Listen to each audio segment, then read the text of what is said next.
Dana Sparks, broker of Maximum One Greater Atlanta Realtors, and this week's contract tip has to do with the protection period in your exclusive listing agreements. So in both the GAR and the RE forms, there is a provision for a protection period. And in essence, what it says is you and the seller negotiate for the time frame. Anywhere we see 30 days, 60 days, 90 days, 180 days, whatever you and the seller negotiate. And basically what that provision says is after the expiration or termination of the listing agreement, the listing broker is protected regarding commission if the seller sells that property within that time frame.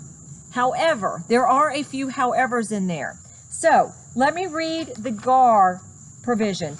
And I am on the exclusive seller listing agreement, which is form F1. And the protection period paragraph is paragraph 8, number 8, protection period. And basically what it says is if the seller during the protection period sells, leases, options, contracts to sell, so forth or so on, the property to any buyer who made an offer or was introduced to, visited, received information on, inquired about, or otherwise learned of the property during the term of this agreement, and as a result of the efforts of the broker, then the seller shall pay a commission referenced above to the broker at the closing of the sale or exchange to that buyer. And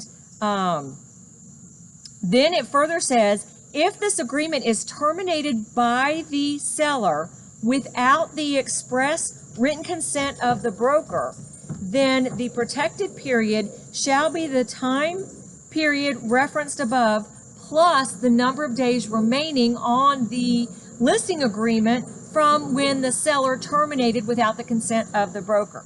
So I think everybody has a good understanding about that. The however part is, further in that paragraph, it says, notwithstanding the above, no listing commission shall be paid to the broker if this agreement has either expired or been terminated upon the mutual written consent of the broker and the seller, and the property is sold or contracted to be sold to a prospective buyer by or through another licensed broker with whom the seller has signed an exclusive right to sell listing agreements. So basically, the protection period only protects you, the listing broker, for that time period with those provisions, until the seller signs another listing agreement with another broker. At that point, you are no longer protected. That protection period, in essence, is cut short once the seller signs with another broker. So that's the GAR contract. The RE forms contract, same information. It lists the protection period, and the protection period is intact until the time that the seller lists with another broker. However, there is a little bit more of a caveat of what is protected. And in the RE forms contract, it is RE form 151, paragraph 4, where it says other relationships. That's where it describes the protection period.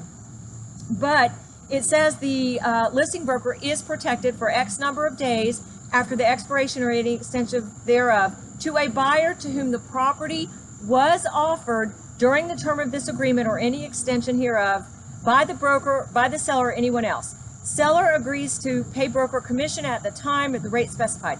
In this regard, the broker shall furnish the seller prior to the expiration date of this agreement or any extension thereof a written list of names of all persons to whom the property was offered. Such list shall be conclusive as to any commission rights due for any offerings made by broker or persons authorized by broker. So the difference is, and then again, if they list, in the RE forms listing agreement, the listing broker must specify the broker, the buyers, potential buyers, who are protected. It's not just a blanket protection. GAR, it's a blanket protection. Both of those, protection period ends when the seller lists with another broker. Hope that helped you guys. Thank you so much for watching. Again, Dana Sparks, broker of Maximum One Greater Atlanta Realtors, satisfying your needs with service, innovation, and education.